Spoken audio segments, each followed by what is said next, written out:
on smoking cessation and a vaccination card for the pulmonary vaccination drive from Manipal hospitals.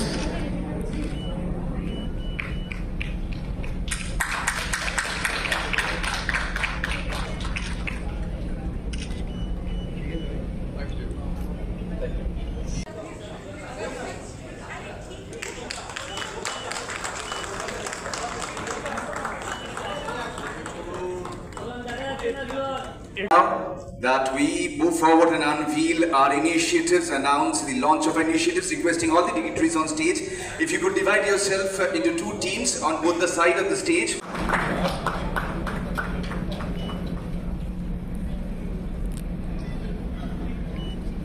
And now with everyone on stage, it's time that we launch our very special brochure on smoking cessation and a vaccination card for the pulmonary vaccination drive.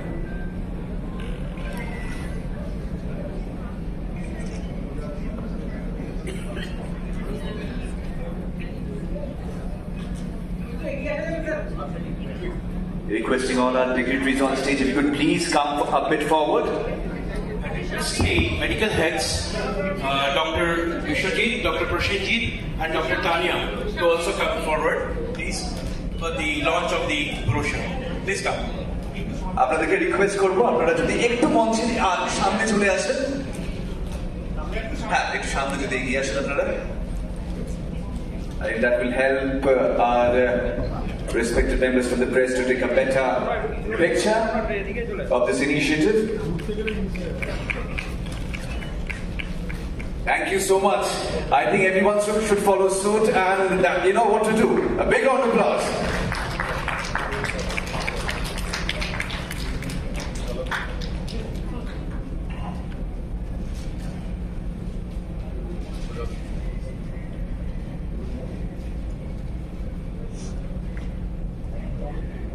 Manipal হসপিটালকে এত সুন্দর একটা প্রচেষ্টার জন্য, যেটা সিনিয়রদের জন্য এখন ভীষণ ভীষণ গুরুত্বপূর্ণ। আচ্ছা, আমি ডিগনিটি ফাউন্ডেশন বলে একটা এনজিও থেকে এসেছি, আমরা সিনিয়রদের নিয়েই কাজ করি। আমার প্রশ্নটা হচ্ছে ভ্যাকসিনেশন ক্লিনিক নিয়ে, কারণ এই ভ্যাকসিনেশনটা এখনকার দিনে কতটা জরুরি আমরা সবাই জানি। গত বছর বা তার আগের বছর থেকে যবে থেকে এটা নিয়ে অ্যাওয়ার করা হয়েছে, আমরা ভ্যাকসিনেশনটা নিয়ে থাকি। তা গতবারও আমরা সেরামের একটা ন্যাজোভ্যাক্স বলে ন্যাসেল ড্রপস নিয়েছিলাম ফ্লুয়ের জন্য। এবছর সেটা আমরা একটু খবর নিয়েছি, ওটা বাজারে পাওয়া যাচ্ছে না। আমরা নেভারহুড গ্রুপের মধ্যে পড়ি, মণিপাল ঢাকুরিয়ান। আমার রিকোয়েস্ট, এই ভ্যাকসিনেশন ক্লিনিক থেকে যদি এইরকম কোনো প্রোগ্রাম করা যায়, বা যেটা অ্যাওয়ারনেস প্লাস এইটা দেওয়ার ব্যবস্থা করা যায়, তাহলে অনেক অনেক সিনিয়র সিটিজেন উপকৃত হবে, এবং আমরা চাই যে এরকম একটা ব্যবস্থা সত্ত্বই হোক। Now, the tablets that are available, they are 500 milligram, and if you take 2 tablets, that's 1 gram. So, the patient is taking 1,000 times more than the recommended dose. And remember this line: excess of anything is poison. Even excess of good things is poison. So, and there is no proven sort of study that shows that vitamin C increases immunity, helpful in COPD, helpful in blah blah blah. There is no evidence for that. Another comment. Actually, vitamin C নিয়ে এই ক্রেজটা particularly Covid period থেকে actually start হয়েছে, এবং লোকজন zinc এবং vitamin C বোধহয় market এত মানে বেড়ে গেছে মার্কেটিং, তো এটা একটা ফলস স্টেটমেন্ট, এটা misconception among people. Vitamin C definitely, এই ভিটামিনগুলো অ্যান্টিঅক্সিডেন্ট, এগুলো যেগুলো আমাদের শরীরে যে অক্সিডেটিভ স্ট্রেস তৈরি হয় সেটাকে কাউন্টার করে। আমাদের কিছু ন্যাচারাল সোর্স আছে ভিটামিন সি, যেগুলো আমাদের সকলেরই একটা healthy balance diet should include এই সমস্ত ভিটামিনস অ্যান্ড মিনারেলস, যেগুলো আমাদের দরকার ডেফিনেটলি। কিন্তু যেটা স্যার বললেন, ডক্টর মুখার্জি বললেন যে এক্সেস দোকান থেকে কিনে vitamin C 500 milligram or 1 gram tablet কিনে খাওয়ার আমাদের দরকার নেই, কারণ এখনো পর্যন্ত কোনো স্টাডি প্রুভ করেনি যে ভিটামিন সি পার্টিকুলারলি সিওপিডি বা কোনো আদার ক্রনিক লাং ডিজিজ বা হার্ট ডিজিজে কোনো পার্টিকুলার রোল আছে। একটা করে পাতলে ওখান নাকি? That is better because it's not, vitamin C is not stored in our body, so it's washed up. That's better, but not to take 500 milligrams of tablets. আরেকটা জিনিস কোভিডের কথায় মনে পড়লো, ইনসিডেন্টালি জিঙ্ক। কোভিডের সময় জিঙ্ক খুব ইউজ হতো, but remember zinc is a heavy metal. It can cause permanent damage to your kidneys and bone marrow. So don't take, and it's by definition in medical terms it's a trace mineral. You need very little dose, probably 1,000th of a milligram, so micrograms. And if you are taking that in milligrams or grams, imagine. Thank you doctor. আচ্ছা, এখন শুনতে naturally এই পুরো ইভেন্টটা organise করা হয়েছে to create awareness among you. আমরা সকলেই অ্যাওয়ার হতে চাই। অ্যাকচুয়ালি যেটা ডক্টর মুখার্জি শুরুতে বললেন যে সিওপিডি একটা মাল্টি সিস্টেম ডিজিজ। আমরা প্রাইমারিলি যদিও এটা লাংস ইনভলভ করে, কিন্তু আমরা জানি যে এটা অনেকগুলো সিস্টেমকে একসাথে এফেক্ট করে। এটা ক্রনিক ডিজিজ, এটা সারে না, এবং তার জন্য যে পেশেন্টরা সাফার করছে তাদের যেহেতু লং টার্ম মেডিকেশনস, ইনহেলার, এগুলো তাদেরকে নিতে হয়। Many patient suffer from severe symptoms. যাদের এত শ্বাসকষ্ট হয় তারা হয়তো এমন একটা স্টেজে পৌঁছায় যে তারা হয়তো খাট থেকে নামতে পারছে না, তারা হয়তো বাড়ির দরজাটা অবধি যেতে পারছে না, বাড়ির বাইরে বেরোনো তো দূরের কথা। তো ন্যাচারালি সেই পেশেন্টরা একটা ডিপ্রেশনে ভোগে, অ্যাংজাইটিতে ভোগে রিগার্ডিং আউটকাম অ্যান্ড এভরিথিং।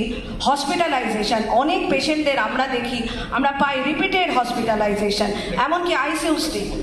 এই পেশেন্টদের জন্য যাদের সত্যি বলতে কি মরবিডিটি খুব হাই এবং এই সাফারিংস, এটাকে দেখা গেছে যে বিভিন্ন স্টাডিতে যে পালমোনারি রিহ্যাবিলিটেশন প্রোগ্রাম, এই প্রোগ্রামটা অ্যারেঞ্জ করা হয় এই পেশেন্টদের কোয়ালিটি অফ লাইফটাকে ইমপ্রুভ করার জন্য, যেটা মোস্ট ইম্পর্টেন্ট। এই পেশেন্টদেরকে আমরা যদি ক্যাটার করতে পারি কিছু কিছু সার্ভিস, এবং এটাও একটা স্ট্রাকচার্ড প্রোগ্রাম। আমরা এই পেশেন্টদেরকে প্রথমে তারা যখন ক্লিনিকে আসে আমরা অ্যাসেস করব যে পেশেন্টের যে ডিজিজটা, যে ডিজিজ প্রসেস চলছে সেটা কোন স্টেজে রয়েছে, সিভিয়ারিটি কীরকম, সেই পেশেন্টের সিমটমস কীরকম। এটা হচ্ছে আমাদের ফার্স্ট পার্ট, অ্যাসেসমেন্ট। নেক্সট আমরা যাদের কাছে পাঠাবো তারা হচ্ছে physiotherapist, a group of physiotherapist যারা এই লাং থেরাপি বা চেস্ট ফিজিওথেরাপিতেই স্পেশালাইজড। তারা পেশেন্টদের নানা রকম এরোবিক এক্সারসাইজ, কেন না যে কোনো ক্রনিক পেশেন্ট যারা হয়, ক্রনিক ডিজিজের পেশেন্টরা, তাদের কি হয় মাসেল ওয়েস্টিং হয়ে যায় দিনের পর দিন। আপনারা যে কোনো মেশিন যেমন আপনি যদি অনেক দিন ব্যবহার না করেন সেটা অকেজো হয়ে যায়, আমাদের শরীরও কিন্তু সেরকম। আমরা যদি অনেকদিন মাসেল ইউজ না করি, হাঁটা চলা যে পেশেন্টরা করতে পারছে না, তাদের মাসেল উইক হতে শুরু করে, আমরা এটাকে বলি মাসেল ওয়েস্টিং। এবং সেটা আমাদের এমনকি যেগুলো রেসপিরেটরি মাসেল, যে মাসেলগুলো আমাদের রেসপিরেশনে হেল্প করে, সেই মাসেলগুলো অ্যাফেক্টেড হয়ে যায়, উইকনেস হয়ে যায়। পার্টিকুলারলি যাদের রিপিটেড হসপিটালাইজেশন হয়, আইসিইউ স্টে হয়, ভেন্টিলেশন থেকে বেরোনোর পর সেই পেশেন্টদের রেসপিরেটরি মাসেলও এত উইক যে তারা নিজেরা শ্বাস নিতেও পারে না। সেই ধরনের পেশেন্টদের পার্টিকুলারলি এই এক্সারসাইজ প্রোগ্রামে জয়েন করানো ভীষণ ইম্পর্টেন্ট। তাদেরকে এরোবিক এক্সারসাইজ শেখানো হয়, স্ট্রেংথেনিং, মাসল স্ট্রেংথেনিং এক্সারসাইজ যেগুলো বলে এন্ডিওরেন্স বাড়ানোর জন্য। Another thing, breathing exercise. এটা গেল এক্সারসাইজ পার্ট। থার্ড পার্ট যেটা, সেটা হচ্ছে নিউট্রিশনাল অ্যাসেসমেন্ট। এটা খুব ইম্পর্টেন্ট, কারণ একই ব্যাপার, যে কোনো ক্রনিক ডিজিজের ক্ষেত্রেই ম্যাল নিউট্রিশন বা ওভার নিউট্রিশন একটা প্রবলেম। তো সেখানে সেই পেশেন্টদের নিউট্রিশনাল অ্যাসেসমেন্ট এবং nutritional counselling, proper dietician help নিয়ে, সেটা খুব ইম্পর্টেন্ট। আর লাস্ট পার্ট যেটা আমরা স্মোকিং সিজেশনের ক্ষেত্রেও শুনলাম, পালমোনারি রিহ্যাবের ক্ষেত্রেও ভীষণ ইম্পর্টেন্ট, সেটা হচ্ছে সাইকোলজিক্যাল কাউন্সেলিং। কারণ যেটা বললাম, এই ধরনের পেশেন্টরা এত দিন ধরে সাফার করে এবং এত রকম প্রসেসের মধ্যে দিয়ে যায়, বারবার হসপিটালাইজেশন, বাড়ি থেকে বেরোতে পারছে না। এটা এত গ্লুমি সিচুয়েশন যে তারা এই ডিপ্রেশনের শিকার, অ্যাংজাইটির শিকার, এই পেশেন্টদের এই কন্ডিশন থেকে বার করার জন্য, একটা বেটার লাইফ দেওয়ার জন্য, কোয়ালিটি অফ লাইফ ইমপ্রুভ করার জন্য সাইকোলজিক্যাল কাউন্সেলিং, দরকার হলে সাইকিয়াট্রিক সাপোর্ট ভীষণ জরুরি। তো এইটা আমরা হয়তো ইন্ডিভিজুয়ালি কাউকে রেফার করতে পারি, আমি ফিজিক্যাল মেডিসিন ডিপার্টমেন্টে রেফার করতে পারি ফর ফিজিওথেরাপি, কিংবা সাইকোলজিস্টের কাছে রেফার করতে পারি ফর কাউন্সেলিং, কিন্তু পালমোনারি রিহ্যাবিলিটেশন একটা হসপিটালে খুব ইম্পর্টেন্ট। যেটা আমি বললাম শুরুতেই, একটা স্ট্রাকচার্ড প্রোগ্রাম যেখানে একটা পেশেন্ট যখন আমাদের কাছে আসছে, পালমোনোলজিস্টদের কাছে, সিওপিডি পেশেন্ট, তাদের আমরা অ্যাসেস করব এবং পরপর এই যে systematic approach, that is very important, যেটা পেশেন্টদের যে ওভারঅল আউটকাম সারা পৃথিবী জুড়েই দেখা গেছে, যে বিভিন্ন গাইডলাইনও যে কারণে এখন রিকমেন্ড করছে যে ডেফিনেটলি পালমোনারি রিহ্যাবিলিটেশন হেল্পস, এবং এটার জন্যই মণিপাল হসপিটালসের এই উদ্যোগ পালমোনারি রিহ্যাব ক্লিনিক চালু করা। Thank you. আমি একটা কথা বলি আপনাদের যারা বসে আছেন, শুনলেন, আচ্ছা কোনটা বেটার, প্রাণায়াম না রোজ একতলা উপরে ওঠা হেঁটে? সামান্য কোনটা বেটার? এটা ডিপেন্ড। যারা বলেন প্রাণায়াম তারা হাত তুলুন। এর জন্য অনেক ধন্যবাদ জানাবো, কারণ যেটা খুব প্রয়োজন, কিন্তু আমাদের চারপাশে আমাদের সঙ্গে এমনভাবে ওতপ্রোতভাবে জড়িয়ে রয়েছে, যে কারণে আমরা সবসময় নজরে দিই না। যদি আমরা দেখি যে প্রি কোভিড সময়ে অক্সিজেন তার যে গুরুত্ব, এবং যেটা আমরা একদম ফ্রি পাই, আমরা সেটা সম্পর্কে অ্যাওয়ারই ছিলাম না, সচেতনই ছিলাম না যে আসলে অক্সিজেন কতটা প্রয়োজনীয়, অক্সিজেন কতটা দামি হতে পারে। But I am sure, unfortunate but true, যে কোভিডের সময় আমাদের প্রত্যেককে, কাউকে নিজেকে, কাউকে তাদের পরিজনদের জন্য, আশপাশের মানুষের জন্য এই অক্সিজেনের প্রয়োজনটা, সেটাকে খুব কড়া মাসুল দিয়ে বুঝতে হয়েছে। যখন দেখা যাচ্ছে যে আমাদের সব আছে, হয়তো আমাদের হাতে অনেক টাকা রয়েছে, আমরা অনেক টাকা দিতে পারি একটা অক্সিজেন সিলিন্ডারের জন্য, তখনও সেটা আমাদের কাজে আসছে না।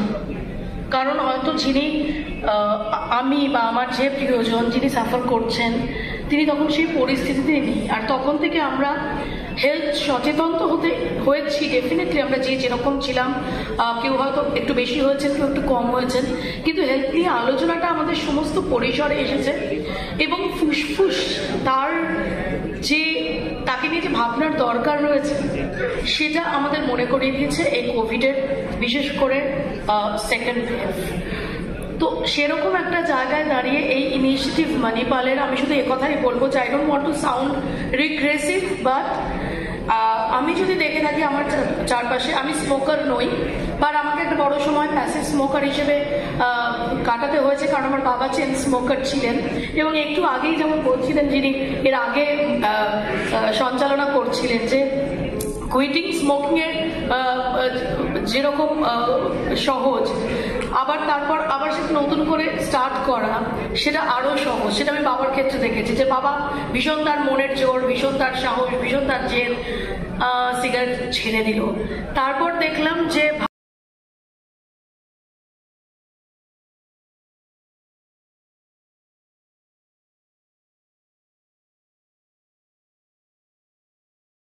COVID-19 টাইমস 2020, তো আমি জাস্ট জানতে চাইছি যে সিওপিডি বা কোভিড-19 এটা কি এনহ্যান্স করে হার্ট অ্যাটাক বা বিপি, মানে সাডেন হার্ট অ্যাটাক, বা এটা কি হতে পারে, মানে এইটা জানতে চাইছি। প্রথম আছে আস্ক, আপনাকে জিজ্ঞাসা করতে হবে কি ওরা স্মোকিং করে কি করে না, কত স্মোকিং করে, কে ভাবে স্মোকিং করে, বিড়ি করে, সিগারেট করে, হুক্কা করে। প্রথম হয় আস্ক। সেকেন্ড হয় অ্যাসেস, কি ওনারা স্মোকিং ছেড়তে পারবে কি ছেড়তে পারবে না, ওনাকে কি প্রবলেম হয় স্মোকিং ছাড়া পরে। থার্ড হয় অ্যাডভাইস, আপনাকে ওনাকে অ্যাডভাইস করতে হবে কি ওনার কিভাবে স্মোকিং ছাড়তে পারবে, ওনাকে সাইকোলজিস্ট কাউন্সেলিং লাগবে কি লাগবে না, মেডিসিন লাগবে কি লাগবে না, নিকোটিন রিপ্লেসমেন্ট প্রোডাক্ট লাগবে কি লাগবে না। ফোর্থ হয় অ্যাসিস্ট, ওর মধ্যে আপনাকে ওনাকে সেম মেডিসিন প্রোডাক্টস কাউন্সেলিং এই সব কিছু করতে হবে। আর ফিফথ হয় অ্যারেঞ্জ, ওনাকে ফলো আপ আপনাকে অ্যারেঞ্জ করতে হবে। একবার বলা কিছু হবে না, আপনাকে রিপিটেড ওনাকে কাউন্সিলিং সেশনস লাগবে, রিপিটেড মেডিসিনস লাগবে, রিপিটেড ফলো আপ লাগবে। তো ask, assess, advice, assist or arrange. Release of brochure আছে, ওগুলো সব আমরা এখানে করবো।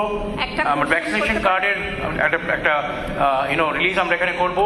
সো আপনারা এতক্ষণ এত ধৈর্য ধরে আপনারা আছেন, আপনারা দেখবেন, পুরো ইভেন্টটা পুরো দেখে যাবেন। তো তারপরে আই নাও কাম টু, আমরা ওনাদের থেকেও কিছু প্রশ্ন যদি থাকে আমরা কিন্তু এরপরে এই ফার্স্ট সেশনটা পুরো হওয়ার পরে তারপরে we will also ask the audience to post their queries because that is most important. But first let us have an introduction to these concepts. So now we'll ask Dr. Momita onar thoughts about pulmonary rehab. Vaccination clinic about the organization, but contact numbers, and it's an organizational thing. ওকে, না আপনি বলতে vaccination clinic নিয়ে জানতে চাইছেন, right? তো আমাদের এই যে 5টা ইউনিট আছে আমাদের পালমোনলজি ওপিডির মধ্যে, কিন্তু আমরা এই ভ্যাকসিনেশন ক্লিনিকটা মানে চালাই in terms of adult vaccination. It is already আমাদের, for instance Dhakuria, for instance আমাদের এই মুকুন্দপুর মেডিকেল, যেখানে যেমন ইএম বাইপাস, যেখানে যেখানে আমাদের পালমোনলজি ডিপার্টমেন্ট আছে, আমাদের নিউমোককাল ভ্যাকসিন হয়ে গেল বা যা ভ্যাকসিনেশন আছে এগুলো সব অ্যাভেলেবেল আছে। আপনার এনিথিং স্পেসিফিক যেটা আপনি জানতে চাইছেন about that, any specific number anything? মানে নাম পরে দিয়ে দিও, আমরা দরকার হলে বাড়ি গিয়ে তাদের ফোন করলে ডক্টরের রেকমেন্ডেশন ওয়াইজ ভ্যাকসিন চার্টে যেটা লেখা থাকবে সেইটা গিয়ে বাড়িতে গিয়ে ডেলিভার করে দেবে from the Manipal pharmacy the vaccine. একটা ইম্পর্টেন্ট জিনিস, ভ্যাকসিনের এফিকাসি অলসো ডিপেন্ড করে এই ট্রান্সফারের সময় কোল্ড চেইনটা মেনটেন হচ্ছে কিনা। তাতে কি হয়, ভ্যাকসিনের যে এফিকাসি বা এফেক্টিভনেস সেটা থাকে। এই কোল্ড চেইন যদি না মেনটেন হয়, vaccine might lose its efficacy. Actually you can rely on Manipal that it will be strictly maintained, কিন্তু বাড়িতে গিয়ে ভ্যাকসিন দেওয়ার সেই এটা রয়েছে। পরে আপনি নাম্বারটা নিয়ে নেবেন। বাড়িতে গিয়েও একটুখানি বলে নিই, এটা প্রয়োজন নেই যদি এই আপনাদের ক্লিনিকে ব্যবস্থা করা হয়।